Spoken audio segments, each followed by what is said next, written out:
And now, the Lowe Post. Welcome to the Lowe Post podcast, where it's Friday of what is now almost a semi-annual. The finals ended fast. Can we have a quiet Father's Day weekend? Oh no, Markelle Fultz just got traded indirectly, so we can't. Can we please, people in the NBA? Can we please? And just, I thought today would be a good time to sit back and have some fun, big picture stuff before the draft madness next week. And one of our favorite guests wrote some wonderful big picture stuff during and after the finals, and I thought that was a good occasion to bring him in and say the three words that I don't know what they do. They do something. What up, Beck? They're magic. They create peace and harmony in the world. What up?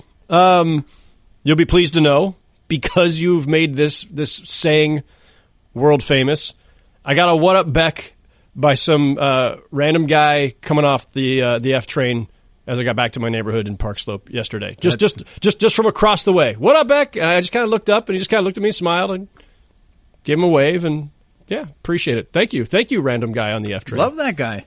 Love that guy. That's a good guy. All right. Well, I need all the clicks I can get. So I'm just happy to be here on Waiters Island. You got the Waiters Island T-shirt. Dude, it's going? It's summertime. It's time to break out the T-shirts. It's time to just go casual. How's the weather on Waiters Island?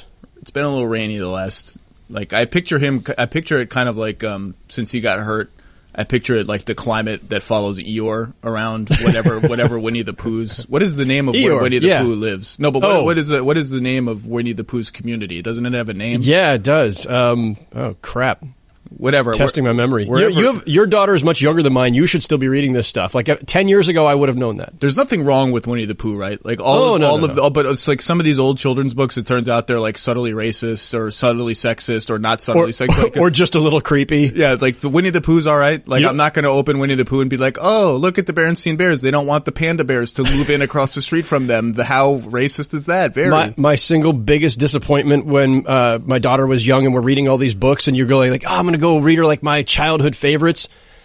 Curious George blows. I loved Curious George. The writing in Curious George is the most stilted, awkward, bizarre phrasing. It's terrible. I might have to end the podcast right now. No. I still love Curious George. I don't think you do, actually. I think you just pretty explicitly said that you don't. It's just that the writing is really bad. My daughter loves Curious George Takes the Train. She loves trains, and there's a Curious George Takes the Train where he rescues a small child who's about to jump onto the tracks after a toy. He's chasing after a toy. This is, of course, after Curious George has screwed up the old-school train big board with all the tracks and information by climbing So he works for the MTA, is what you're telling me. Yeah, basically. I can't believe you don't like Curious George. It's not that I don't like Curious George. I still have a very warm place in my heart for Curious George. Throws a pall over the whole podcast. Do you have a World Cup team, by the way? I do not. I'm going to have to say that. I'm afraid to even speak anything following that question, because the backlash I'm going to get from Mark Stein and everybody else about my lack of soccer interest is it's going to get me killed.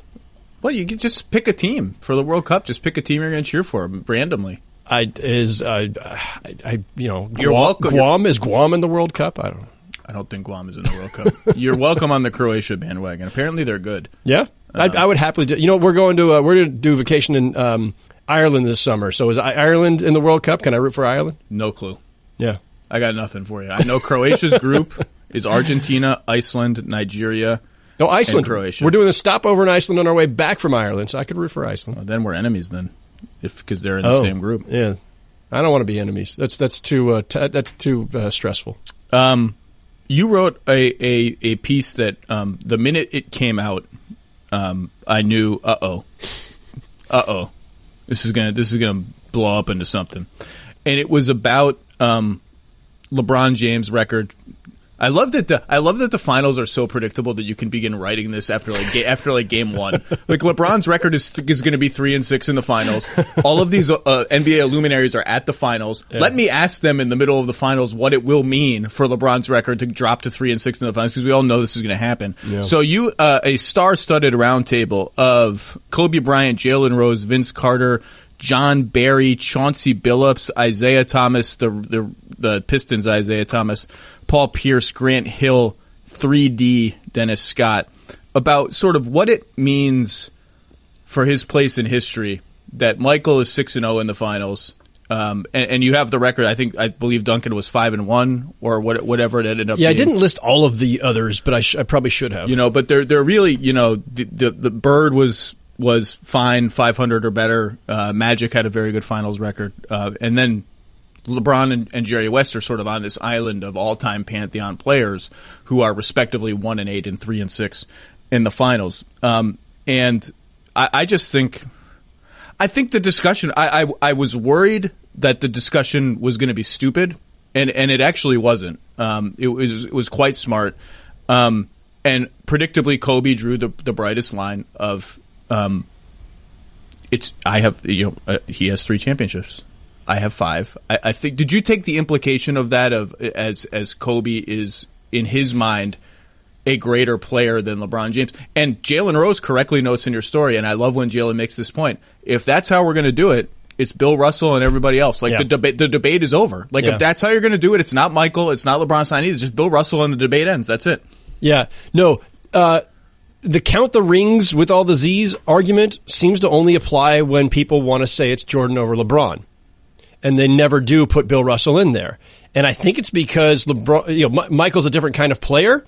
But if you're going to simplify it, if you're going to boil it down to one metric, rings, then you do have to go with Bill Russell. Like, there's no, you can't possibly take the case that, or make the case that Michael Jordan is the greatest of all time simply on 6-0 when Bill Russell is 11-0. You can't.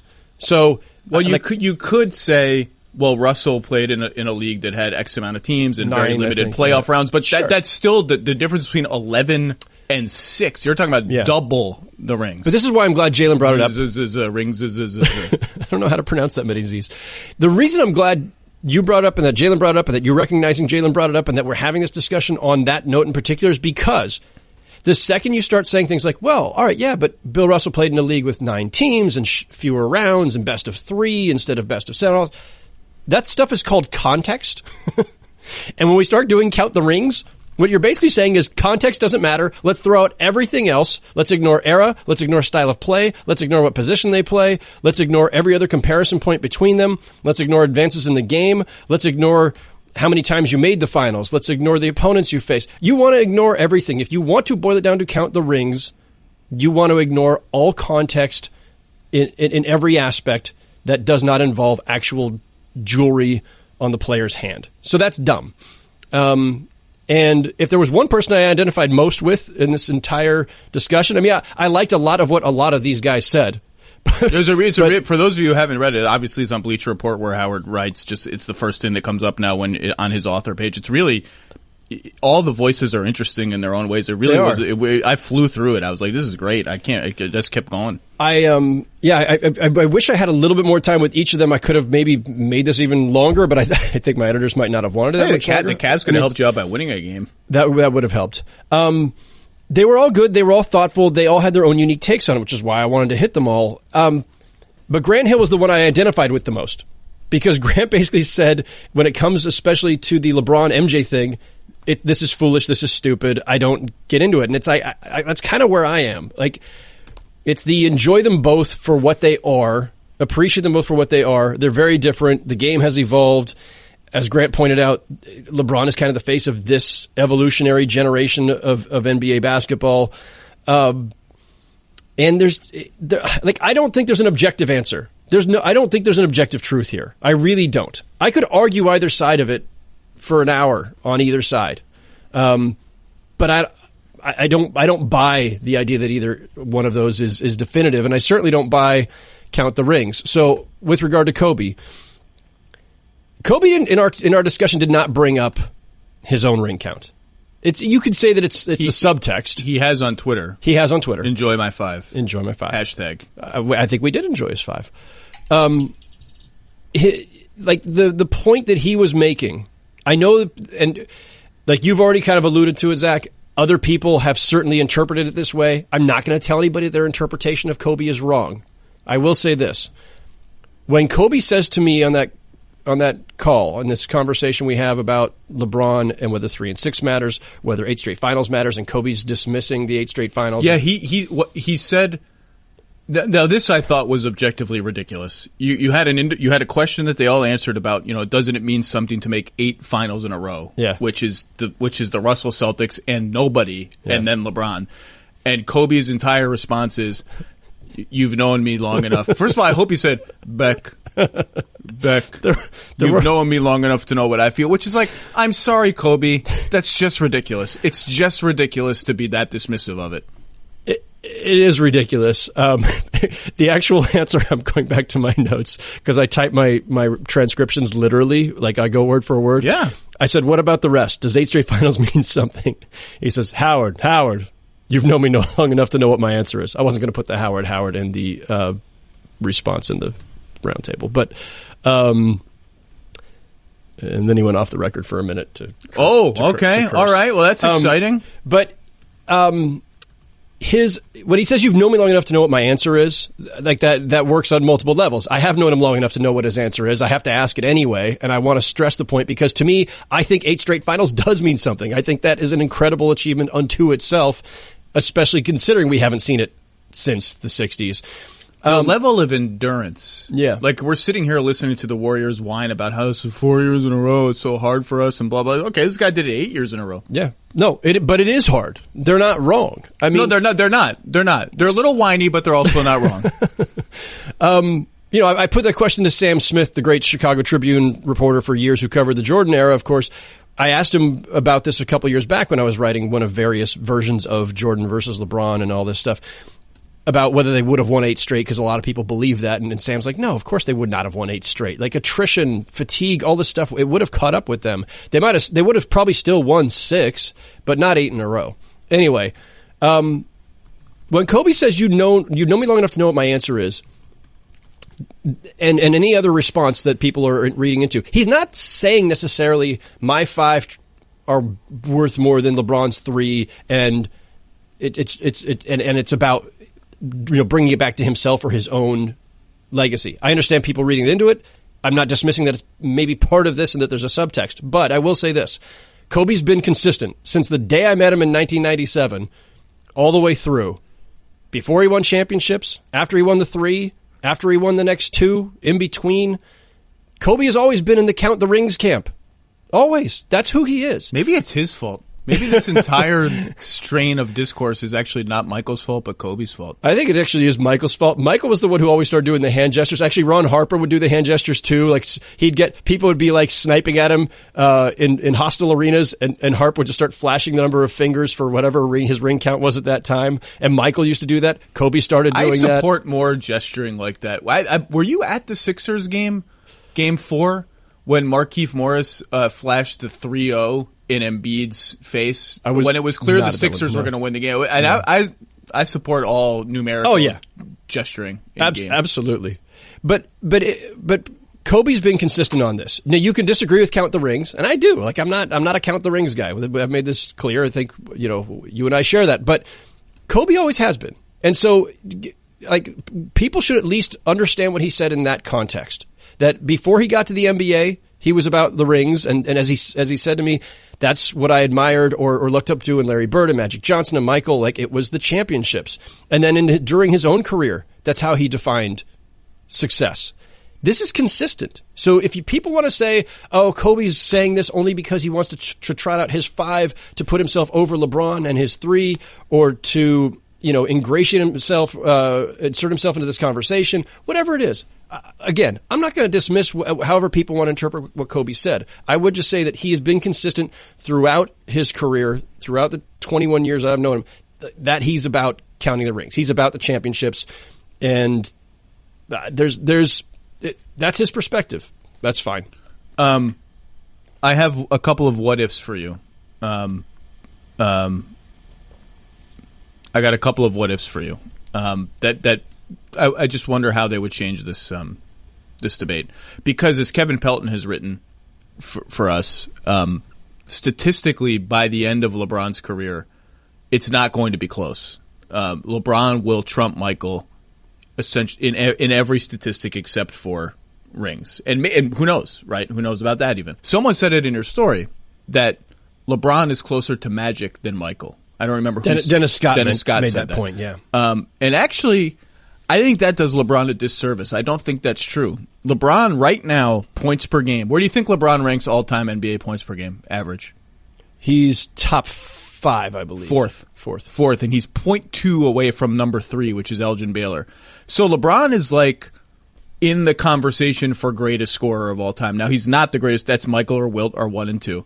But his points per game over Magic is like he's 8 points per game more than Magic. So he's not, to me, he's not closer to Magic than Michael. He's like almost the best of both in one player. Yes. And so that line of thought, which you hear every once in a while, kind of does him, does LeBron a disservice. So here's what if number 1. What if everything's the same except LeBron and the Heat win the Dallas finals in 2011? Because I think that is the single biggest black mark on LeBron's career. The only black mark John Barry LeBron's brought career. that one up, yeah. So LeBron's numbers in that finals, 17.8 points per game, 7 assists, 4 turnovers. Terrible assist to turnover ratio for him. 48% shooting, 32% from 3. Like on the road, he was a disaster. He shot 9% from 3 on the road in that series. Clearly, he choked. Like Dallas played great. Even Dirk has acknowledged to me and passed on the record conversations, like we caught LeBron at the right moment. He just mentally checked out of that. Something happened to him in that series. If he plays normally and they win, and they were favored in that series, that was just one of the only series they were actually, LeBron's team was actually favored to win in the finals. And everything else is the same. They're 4-5. He's now 4-5 in the NBA finals instead of 3-6. He's probably, let's say, a 4-time finals MVP. Which he would then pass. Magic is a 3-time Finals MVP. Larry is 2. He's already got more than him. He would pass Shaq, who's a 3-time Finals MVP. Only Michael would have more Finals MVPs. If that series alone is just a normal 4-3 or 4-2 Miami victory and LeBron wins the Finals MVP, giving him 4, is the conversation over? Is it that simple?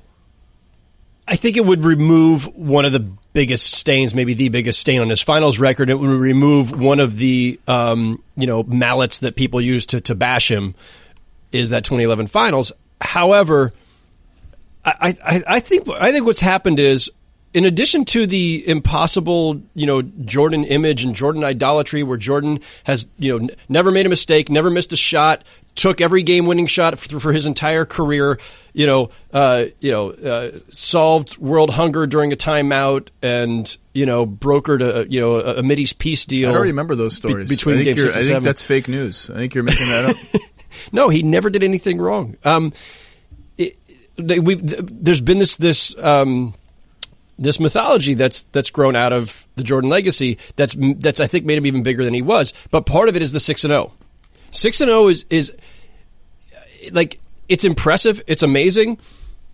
There's probably a certain amount of flukiness to that. And it also means that he, quote unquote, only went to 6.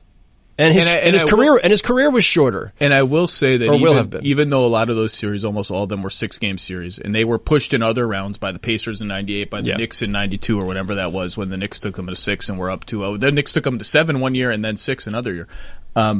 You just never look. I lived that. I was a teenager during those years. You just never thought he could lose. There was a total invulnerability about him. They were indomitable. You never ever thought they would lose. Like, I remember cheering for Utah. I said this on a Jack McCallum podcast. I was cheering for Utah to win both those finals because I completely bought in. Speaking of dumb mythology that you buy into, I completely bought into, like, Stockton, Malone, they deserve it. Small market team for their entire careers. Like, this would be just a wonderful story. I'm all in. And, like, rooting against Michael was like, you knew it just wasn't going to work out. Like, you just absolutely knew so he did have this sense of, like, maybe there is some flukiness to the 6-0 record, but, like, never for a second did you think they were going to lose any of those series. And by the way, by flukiness, I just simply mean that you and I both know this. There's like a bazillion little things that happen in every NBA season. Here I am, by the way, saying, what if everything's the same and they win the Dallas series? But, I realized to the Twitterati who are going to be upset about, well, you're cherry picking one thing. I realized that, among the events that led to that 3-6 finals record for LeBron, one of the 3 was like a Ray Allen toenail away from not happening. I get it. Yes. And those are the things, I'll bring up my favorite Phil Jacksonism of these things turn on a trifle. It's one of these weird Phil Jackson expressions. You love the Phil Jackson expression. That's like the fourth time "turn on a trifle" has been brought up on this podcast. But it's only because it's so damn true. Like, there are these little weird wrinkles within a series, within a season that change things. Anyway, is it the butterfly effect? Maybe it's the butterfly effect. I think that was an Ashton Kutcher movie, was it not? I believe it was. Yeah, Kyle Korver was great in that movie. Didn't see that movie. Don't think I've ever seen an Ashton Kutcher movie, actually. I think I actually have watched The Butterfly Effect. Like, sitting like on a lazy Saturday afternoon. I'm now tempted to look up Ashton Kutcher's filmography, and I'm not going to do it while we're on You this never podcast. saw Dude, Where's My Car? Did not see Dude, Where's My Car. Oh, you gotta see Dude, Where's My Car. So, he'd be 4-5. And your what if of the 2011 finals, now LeBron's 4-5 in the finals, and people are still saying, well, Michael was 6-0. And they're ignoring, again, all the context, the teams that LeBron brought to the finals, the opponents that he faced. The fact that he's gone 4 straight years against a team that we're now considering one of the all-time greatest teams in NBA history, in the Warriors, that matters. Look, Michael Jordan did not have to face anybody of that caliber, period. He was that team. And at that time, being that team meant you had 2 to 3 stars, not 4, not 2 of whom are MVPs. You can't hold it against LeBron that he's losing to a team with 2 MVPs and 2 other All-Stars. Michael never faced that, and Michael also did not have that. But Michael did have Scottie Pippen for all 6 championships, and Scottie Pippen's a top 50 all-time player. Michael had Dennis Rodman for the final 3 championships, and Dennis Rodman is one of the unique all-time greats. Hall of Famer. Where is LeBron's Hall of Fame cast right now? I grant Dwayne Wade will make it. Chris Bosh is he's going to be on the bubble. Bosh is in. You and I can say that, but we don't even know because the Hall of Fame is this opaque, crazy thing that nobody doesn't get in. But we already have had those. Like, look how long it's taken certain guys to get in. I'm not assuming I believe Bosh is an 8-time All-Star. I believe there is no player that has made that many All-Star games. I believe he's qualified. I believe he should. I just don't have any faith that the Hall of Fame, in whatever it's weird behind closed. I may pick doors, at the Hall of Fame. Not that there's anybody there. Yeah. There's no use. I might pick at the Hall of Fame if Chris Bosh doesn't get in, because there's just no historical precedent. But as you said, we don't know. I mean, referees are getting in now, so I don't even know who the hell is in the Hall of Fame. We don't know who picks who elects Hall of Famers. We don't know on what basis they do it. We don't know anything. It's this terrible, awful, opaque process that they should clean up. But let's say Chris Bosh makes it. Okay, fine. There's his 2 Hall of Famers during the Miami years. Age and all kinds of other stuff dragged down their final year. The first year we just talked about, obviously, we could put that one on LeBron without a problem. These last 4 years, Kyrie Irving and Kevin Love, they're good. Maybe even great at times for Kyrie Irving. Is Kyrie Irving a future Hall of Famer? I mean, if he stays healthy, he will be a Hall of Famer. We're a long way from being able to say that.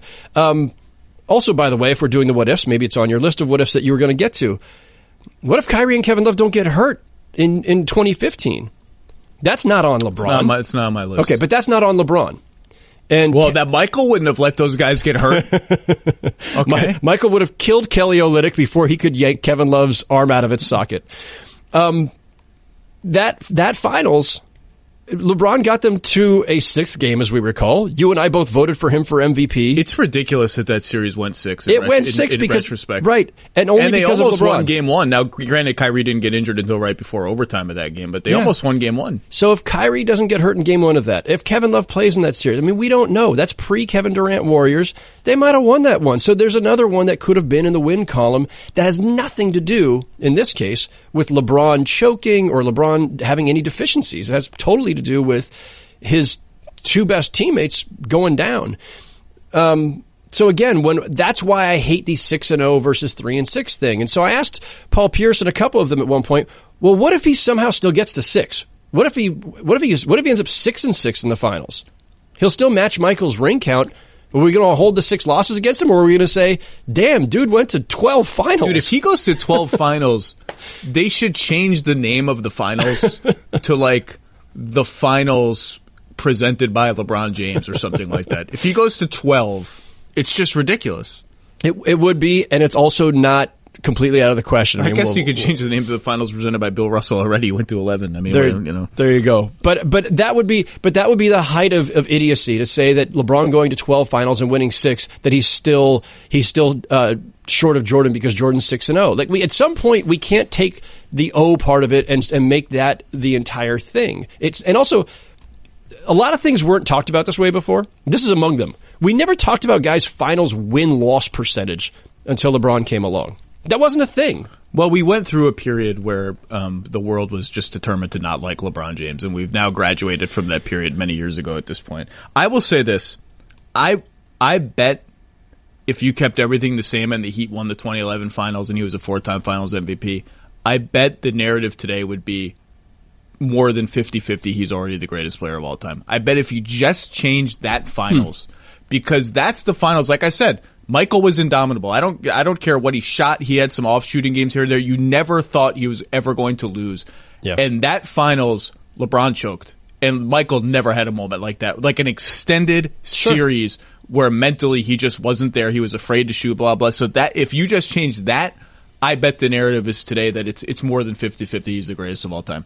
My other what if is, so don't change that one. Just what if KD doesn't sign with the Warriors? I mean, because that is, as you just mentioned, that is an all-time anomaly. One the league would, I don't care what they say publicly, really wishes never happened. I agree. And wish that he would leave in free agency now. Because, I have said this before. I think the 2016-17 Cavaliers, when they started trying, it was like, oh my God, this team is a juggernaut, an all-time great top five all-time great offensive team, went 12-1 against the East, destroyed everyone, was up by almost 50 in Boston at one point. And then they just run into this team where it's like, this is even, it is true to say that the NBA has always been defined by super teams and star coalitions and all this. To me and to you, what separates the Warriors from all of those is many things, the level of shooting, the age, and all the relative youth of their stars and all that, when they at least got together, is that like the fourth best player is a superstar. And now you can quibble with superstar for Clay or Draymond. To me, Clay is the fourth best player on the team. So they're both top 20 players, top 15 players. And that is the thing that's like, that we haven't seen. No. The fourth best player being a top 20 player in his absolute prime for like many years. So we had this argument during the finals. Like I think the majority opinion is that if you just reversed history and the Warriors didn't get Kevin Durant, they kept Harrison Barnes, they kept Bogut, they had somebody with the middle, whatever they do. I bet most of the people I surveyed, by a slight majority, say they still win that finals. I think if you put a gun to my head, I would pick Cleveland to win that series. I would pick Cleveland to beat that version. I think it would be a hell of a series, but I think I would pick the Cavs. And I just think if one of those series flips his way, I think the debate is not over, but I think just one of them and the language and the tenor of it is much, much different. Yeah, I mean, look, we know how many different anomalies had to happen for Durant to become a Warrior, right? Starting all the way back with Steph Curry's ankle issues, and so he has the below market deal. The fact that they drafted so well and got a guy like Draymond Green as a second round pick. And by the way, this discussion, I'm sorry to interrupt you, because it's a very smart discussion about all of the fluky things, starting with Curry and the cap spike and all of this that get the Warriors where they are. At bottom, they drafted Curry 7, Clay 11, Draymond 32. They do not get enough credit for that. They don't. And people in retrospect, well, Curry fell to them at 7. It was over. You know what? All these teams had chances to take them. Yeah. Minnesota had 2. They all had chances they didn't. Clay, 11, 10 teams had chances. Everyone had chances to Draymond. They do not get enough credit. Now, I believe they picked Ezeli before Draymond. So if they were really geniuses, they would have picked Draymond first, and they've said that on record. But the bottom line is, as fluky as all that is, that is an all-time. That's better than Durant, Harden, Russ at 2, 3, 4. That is an all-time great draft record that they don't get enough credit for because of all the stuff you're about to talk about. Yeah, and listen, this gets also to like the discussion of like super teams and what is a super team, and I'm one who has, like, we all refer to them as a super team. A super team doesn't necessarily just mean the LeBron Heat kind of super team. It doesn't have to be one that was manufactured via free agency or by stealing other teams' players or player conspiracies or any of that stuff. It's about the actual sum total. It's about, like, do you have many, many all-stars? So the Warriors are a super team. They're a super team that was largely built through the draft, through their own smarts and some good fortune. And also, by the way, not trading for Kevin Love. And not trading for Kevin Love. By the way, I just wanted to look it up just to make sure I remember this correctly. Klay Thompson taking one spot behind Jimmer Fredette. Shout out, Kings. Oof. I believe Jimmer's playing in that $2 million the basketball tournament this summer. So that was also the Jan Vesely at number 6 draft. So a lot of things have to go your way. Jan Vesely, by the way, very good player in Europe now. Should definitely come back to the NBA, but probably loves life in Europe too much. So they do a bunch of things right, and then a lot of things have to break their way to get Kevin Durant is where we were going with this, right?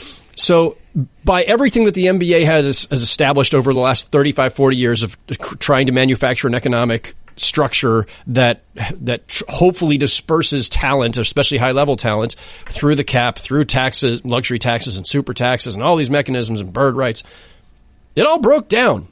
It just broke down. You and I don't blame Kevin Durant for going. We don't blame the Warriors for signing him, everything else, but it shouldn't have happened. Everything the NBA has worked for decades was to prevent a team with 3 max-type players, superstars, from being able to sign a 4th because they would prefer that stars be better dispersed across the league so that there's some kind of competitive balance. Not parity, and I don't want to hear people start talking about like, oh, the NBA's never had parity. Yeah, we know. Like, 4 franchises have won a bazillion championships, blah, blah, blah. I know. The point of this system was not so that more teams win championships. It's not the NFL. It's more about the recognition that there's only a handful of truly elite players. And if you have a system that pushes them out, that forces them to be dispersed across franchises, they're competing against each other instead of teaming up. We now are in a different era where they're teaming up. It's fine.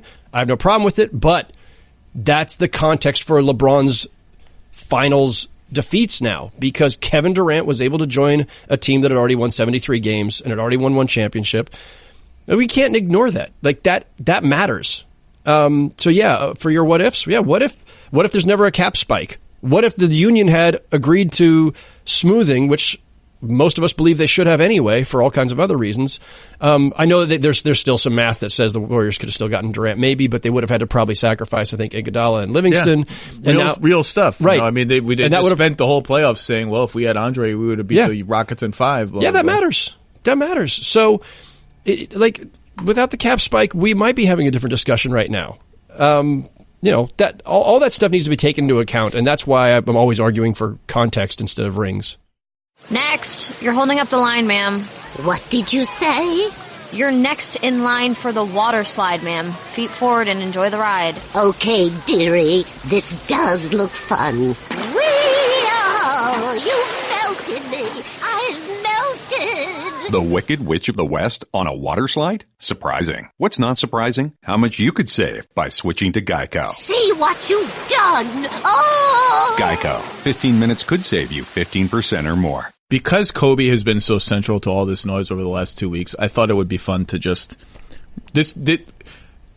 my deep and definitive, not definitive, for me definitive, my rankings of the greatest players of all time will have to wait for another time. That's like a whole summer project that I will do at some point. And there's been this noise on Twitter that part of the reason that Kobe is tweeting "Enjoy my 5" and saying what he said to you is that I have no idea if this is true, but there's been this idea on Twitter that Nick Wright has said this on his show, that Kobe feels the historical debates slipping away from him. That it's not Kobe and Michael, it's LeBron and Michael, and it's Kobe. Yesterday there was this. Was Kobe ever in any season the best player in the NBA? Now he's seen a lot of that on Twitter lately. He won the MVP in 2008, I believe. And to me, that question is not even that interesting because he's top 2 or 3 or 4 for so long that it's immaterial to me whether he was individually the best. But and then beyond that is Kobe a top 10 player ever in the NBA? That for some reason people love 10. We're going to just stop at 10. Top 10. If he's top 10, the Kobe stans will say you're wonderful. If he's 13th, the Kobe stans will say you are a hater and you should be banished from Kobe stan and its surrounding environs. To me, he's not a top 10 player. But let me rewind. I think if you had a consensus top 11, I think there are 11 guys that are like kind of after those 11, maybe there's a drop-off. And here are the 11. Let me say it again. In no particular order. The order that I literally thought of them and wrote them down on a piece of paper. Michael Jordan, LeBron James, Kareem Abdul-Jabbar. How are you disrespecting Bill Russell by not putting him third? Between this and Curious George, it's really going badly for you right now. So that's 3. Bird, Magic gets us to 5. Russell 6, Shaq 7, Hakeem Olajuwon 8, Duncan 9, Oscar 10, Wilt 11. And again, in no particular, like Wilt's not the 11th best player. Wilt's way better than that. Those are just, I feel like after those 11 guys, there's a drop off to, you can bring up Jerry West, you can bring up KG, Kobe, whoever you want. I feel like that's those 11. Now, some people might quibble with Olajuwon. I think that's crazy to me. He belongs in there. Duncan clearly belongs in there. And it's really hard to argue that Kobe had a better career than any of those guys. It's real. And I don't want to make this about Kobe, but if we're going to have this noise and it's going to take over the world while we wait for the draft and all these trades to happen, like you might as well contextualize it. And I think if you picked player by player, those 11 guys, and put Kobe next to them, I think it's hard. I think it's hard for him. And again, I haven't done it deeply. I don't want to say these are definitive answers. I think those are hard arguments to win. What's really fascinating, Zach, is how people process this. So when I'm asking Paul Pierce about this, and I'm saying, well, all right, what if he goes to 12 finals and wins 6 of them? And he's saying, well, that would do it. He says, but you know what else would do it? And this was Pierce is one I interviewed after game 1, between games 1 and 2. So it's only 1-0 at this point, but we're already talking as if LeBron's going to lose the series. He says, you know what would be interesting? I didn't put this in the discussion because this was now after the fact and the finals are over. But Pierce said, if he wins this series, I'll put him ahead of Michael. Interesting. So everybody has these little weird, interesting pivot points where, like, all right, but if he just does this, or if he had done this, and like Bill Simmons over the course of the last couple of months, on his podcast has at times mentioned, and I'm not going to remember exactly how he phrased it or but he was talking about how, like, I think he finally vaulted LeBron over Russell for number 2. I think it was Russell he had behind Michael, and I think he said, I'm going to have to make him 1B now or something like that. Like, and Bill like obsesses about this stuff. Oh yeah, nobody obsesses about ranking players historically and creating lists and finding every factor that you should weigh. Like, he obsesses about it. He was talking about spending the summer like reevaluating, and he probably will. And I'll be curious to hear what Bill comes up with. Well, because we're approaching the 75th anniversary of the NBA, we're still a couple years away, and I'm sure we will have some sort of 75 rankings or something. Right, just as we had the 50 at 50. But so when you're jotting down your 11, when Simmons is trying to figure it out, when Pierce is saying, well, if LeBron just won this series because of who he would have beaten this team, all right, now we're starting to try to factor in all of these other little elements. And so part of your list is based on like just by the numbers. You can look at it and see what championships a lot of those guys won. You are counting the rings to an extent, but you're also taking into account what these guys did in terms of their career longevity and career production, which is hard because like Larry Bird doesn't have the counting numbers of Kobe Bryant, but his peak was more efficient. He's a 3-time MVP. I think that's a hard argument for Kobe to win. And with Kobe in particular, we could do 3 hours just on trying to figure out how to properly evaluate Kobe's career. On the one hand, he loses MVP opportunities by playing with Shaq. On the other hand, maybe he has 3 rings because of his partnership. There's no maybe. Well, yeah, but we can't separate these things. How much if we take Scottie Pippen off the Bulls, how many championships does Michael have? Well, it depends who we replace him with. Of course. If we replace him with a league average Detlef starting Schrempf? small forward, I don't know. The answer may well be 0. Yeah. So, I mean, these are the things that we can never completely extract from the argument. It's all in there somewhere. And so that's why to me it's just such a, like, the lists are fun. We all love rankings. I can't do it. Like, I can't set like this. Yes, you can. It's fun. You'll have fun. Keep it fun. I want to have fun. But this is why.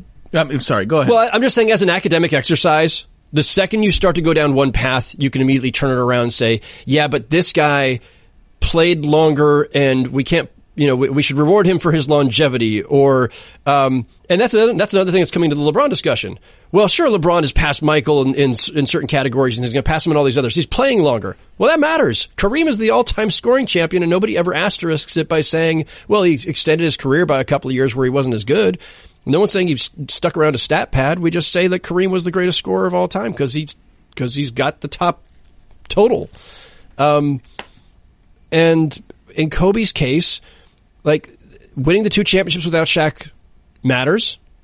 Winning the 3 with him shouldn't be diminished by the fact that he had Shaq, because every other Hall of Famer who has a lot of championships had other Hall of Famers with them. I'm glad you brought up those 2 titles.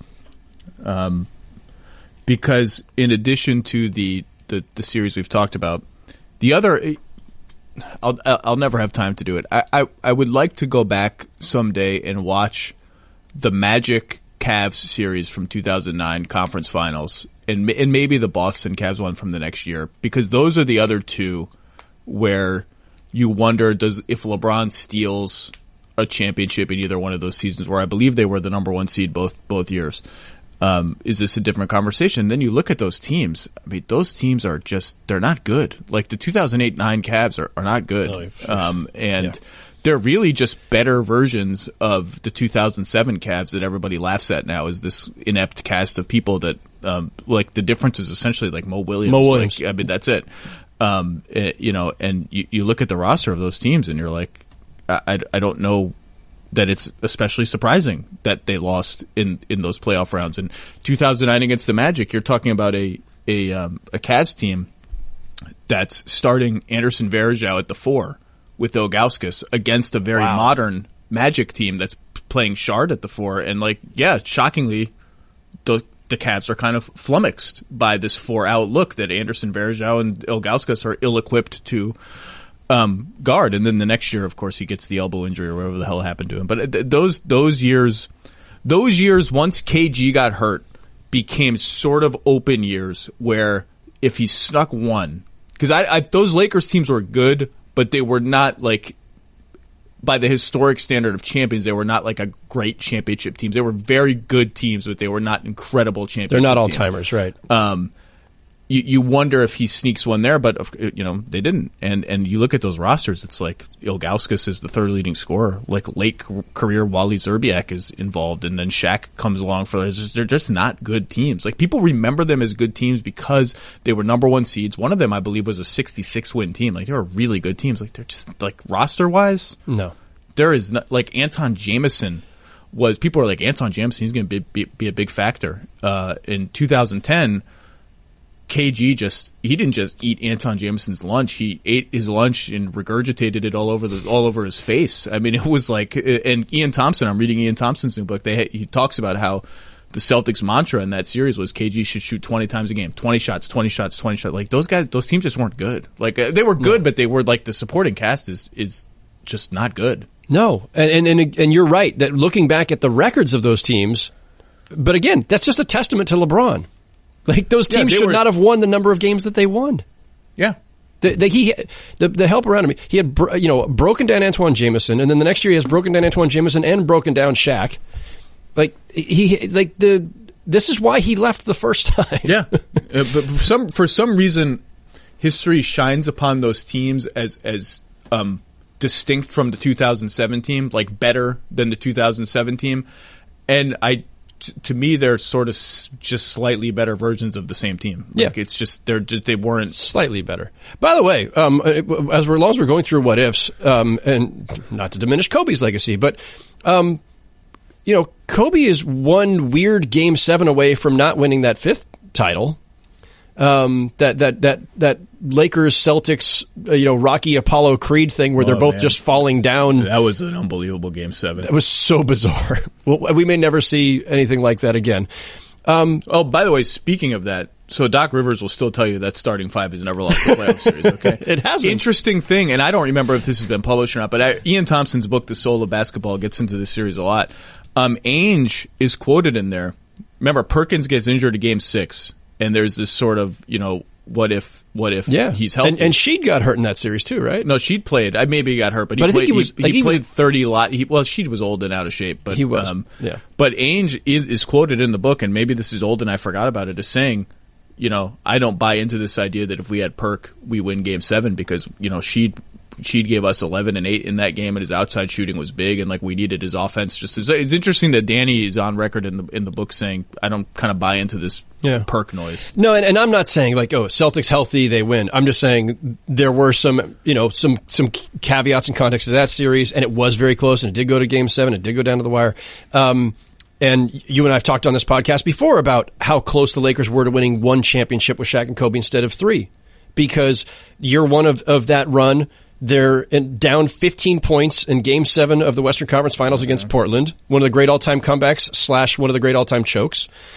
And then 2 years later, they're in Game 7 overtime in Sacramento, and they're that close to not winning it that year. We won't even get into Game 6 and people's refereeing issues. But there are 2 years out of the 3. The middle year, they were dominant. The other 2 years, they're very close to it slipping away. And then Kobe's ring count is less, and we're having a different conversation. Now, let's go back to the all-time list. So I named 11 guys: Jordan, LeBron, Kareem, Bird, Magic, Russell, Shaq, Dream, Duncan, Oscar, Wilt. Now, I don't know, again, if there's really a bright line there.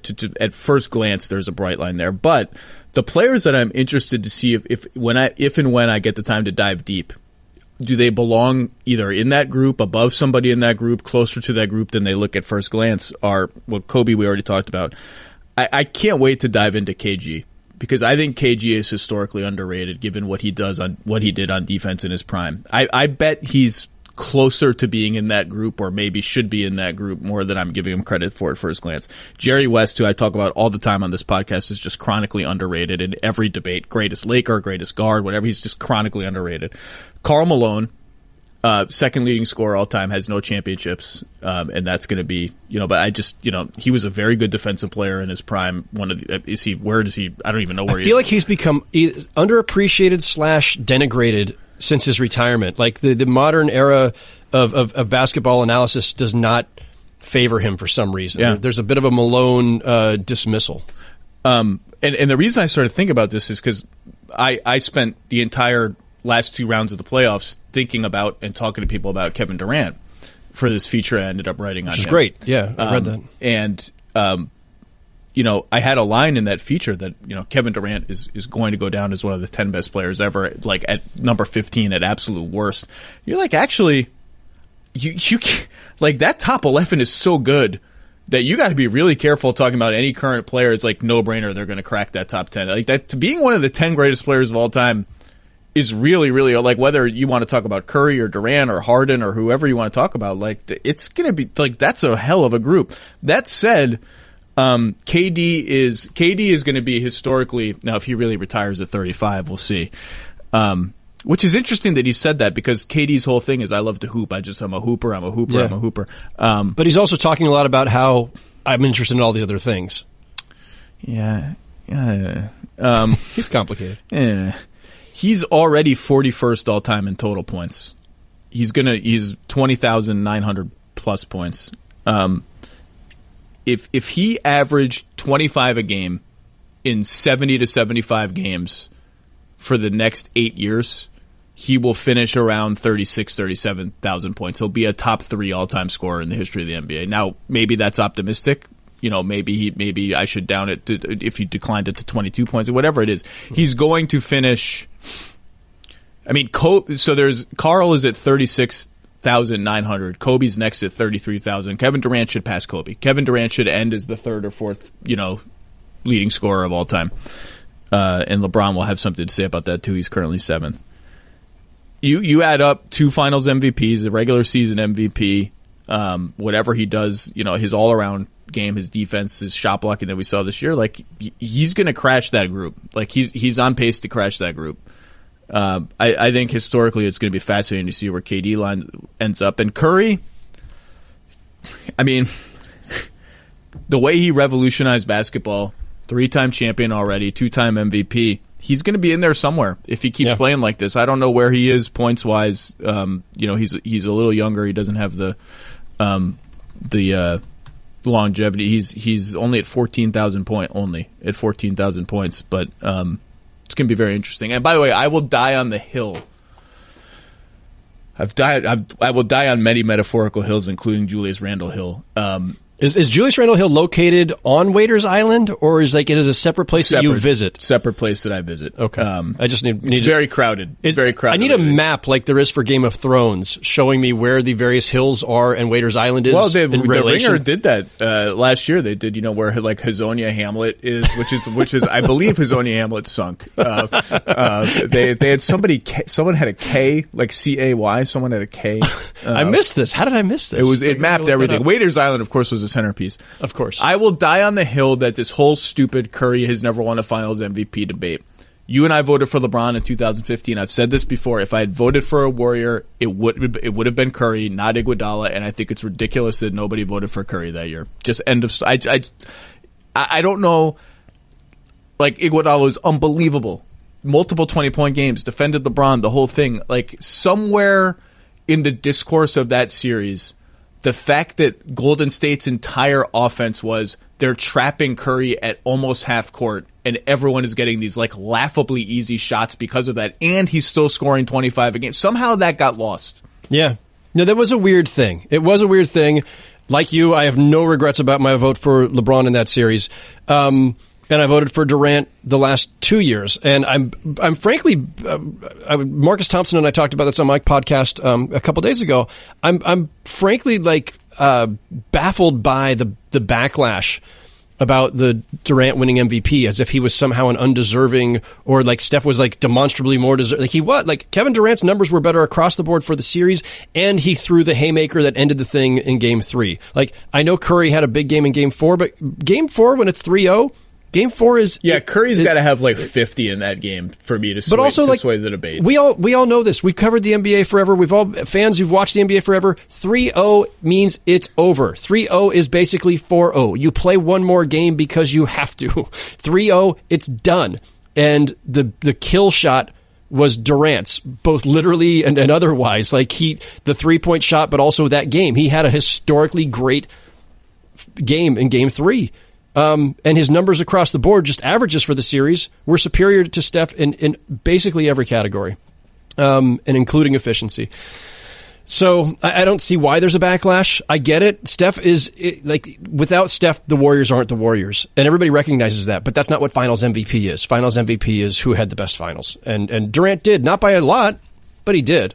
Yeah, I would have voted for Durant. I tweeted as much during the game. I would have voted for KD. And the 2015 Finals was just a weird thing. Like I would have voted for, if I voted for LeBron, had I chose a Warrior, it would not have been Andre. No disrespect to Andre, I love him, love his game. Steph was the MVP of that series for the Warriors. Yeah, of course. And we've usually defined MVP, whether it's regular season, whether it's Finals MVP, we have generally defined it by the typical counting stats, right? And then the averages of within a series or within a season. Like who was clearly the most important and best player on that team. And we define that by points because you have to score points to win basketball games. And Curry was the leader of that team all season. He was the leader of that team in that series. And to your point, it's the way that they were playing defense against him that made him less efficient. So, like, that was the thing. Like, Steph Curry didn't have a Steph Curry kind of series. And I think he had like one really outstanding game in the 2015 Finals, and the rest were like good but not great. And I think that's what tampered down his case for people. Yeah, I wanted to write this column during the Finals, and maybe I should do more of these, because I think it, and then I'm like, well, this is so obvious. It's almost like burning a straw man. But I don't actually think it's a straw man. I think there is actually a popular perception that Curry has not been good during the Finals. No, that's a thing. It shouldn't be a thing. It's absolutely inane. Like, Curry hasn't even been...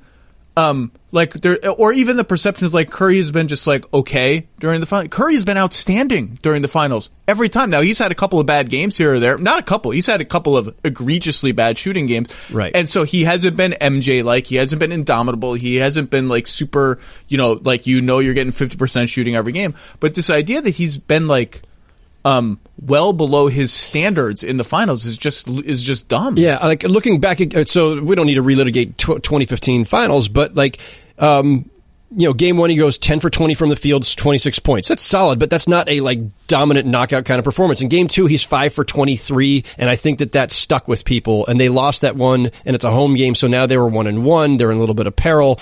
Next game, 10 for 20, 8 for 17, 13 for 23. Like, these aren't like these super efficient. Now, his 3-point shooting, 7 for 13, in 2 of the last 3 games, identical, but he had a 2 for 15 in that game too. Like, he had some games that were like good, but not outstanding. And I think that was the thing. Like, that was an MVP season for Curry, and we were used to seeing him just light everything up, barely miss, drop 30, 35, and instead he was, his point totals in that series are 26, 19, 27, 22, yeah, when you got and then 2 37. dudes flying at you the minute you cross half court, it ain't easy to score. Of course. And so, to your point, yes, he probably should have, if it were going to a Warrior, it should have been Curry. People got caught up in the idea that the series turned back in their favor permanently when they started Andre, and Andre, LeBron still put up huge numbers, but he had to work harder for them. He was less efficient because of it, and Iguodala did just enough in the counting categories and other box score categories. But it is a weird one. Like, we will look back for all time and think of that as an outlier. Like, Iguodala is the rare Finals MVP who was not his team's leading scorer, who was not one of the top 3 or 4 scorers, probably. I mean, I would have to look back. But it'll be interesting to see how much that propels his Hall of Fame case when it's all said and done. Let's talk about Durant, because you, for 10 minutes before they kick us out of the studio, you wrote a great piece about Draymond Green and Steve Kerr's relationship. It was really a wonderful piece because it was about it's about a lot of things, but I do think that there were moments that relationship could have fractured, that Draymond's relationship with the team could have fractured. And I do think there are lots and lots of teams where, forget about the context of playing with Steph and Clay and how that allows Draymond to be what he is offensively and defensively.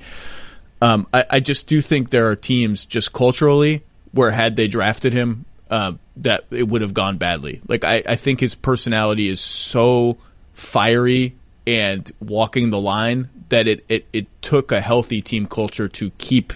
We saw it happen he got suspended in the finals. Like, I do think there are teams on which the relationship would have gone wrong, and Draymond would not be Draymond, and this team is not one of them. And a lot of that is because Steve Kerr has a great emotional intelligence and a great ability to adapt. And I think one of my favorite stories in your piece, which everyone should go read, was when Jordan Bell threw the ball off the backboard to himself or whatever he did against Dallas.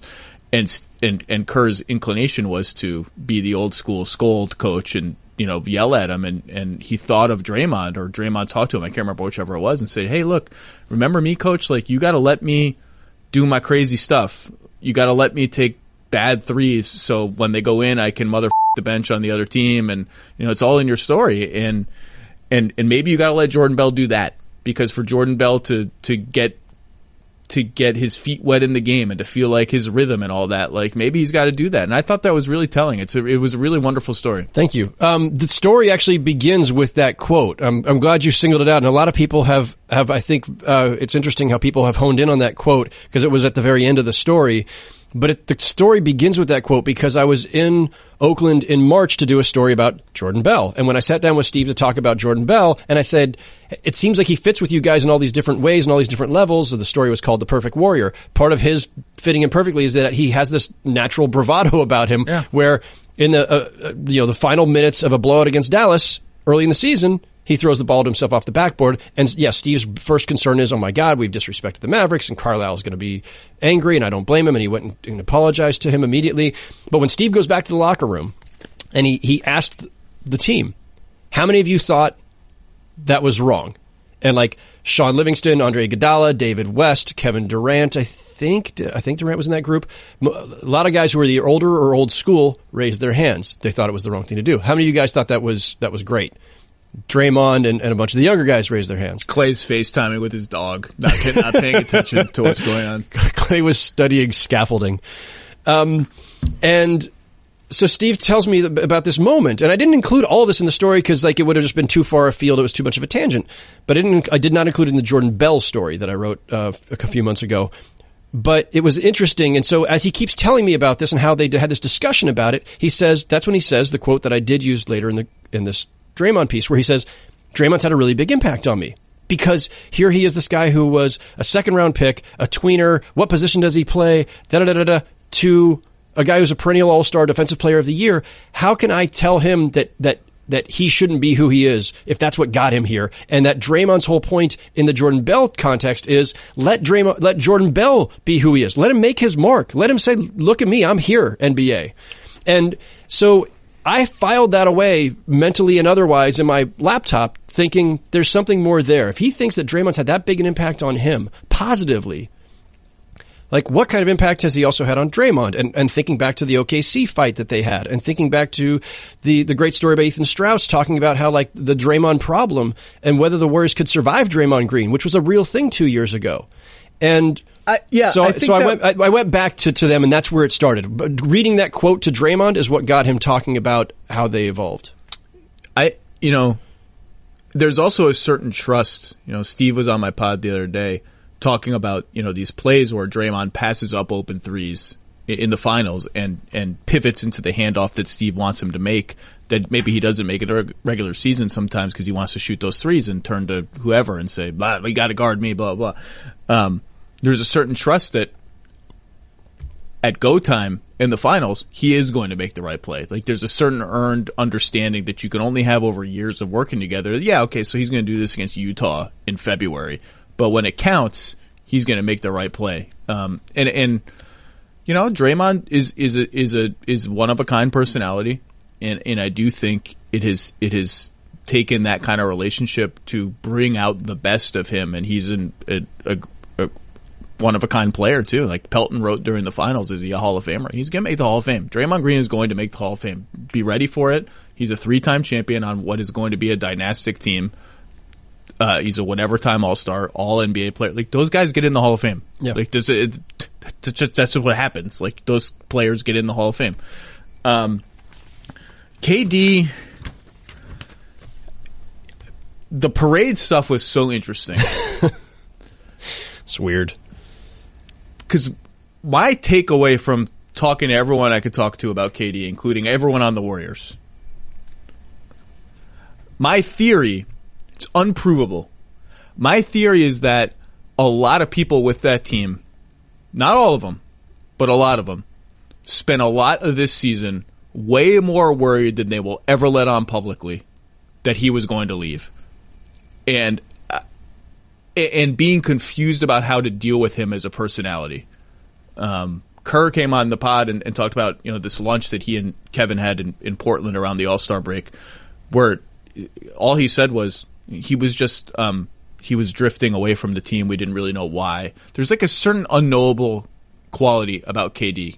People that were around him for 9 years in Oklahoma City feel like they don't really know him and what makes him tick as a human being. But my takeaway from talking to everyone with the Warriors, I think they'll never admit it.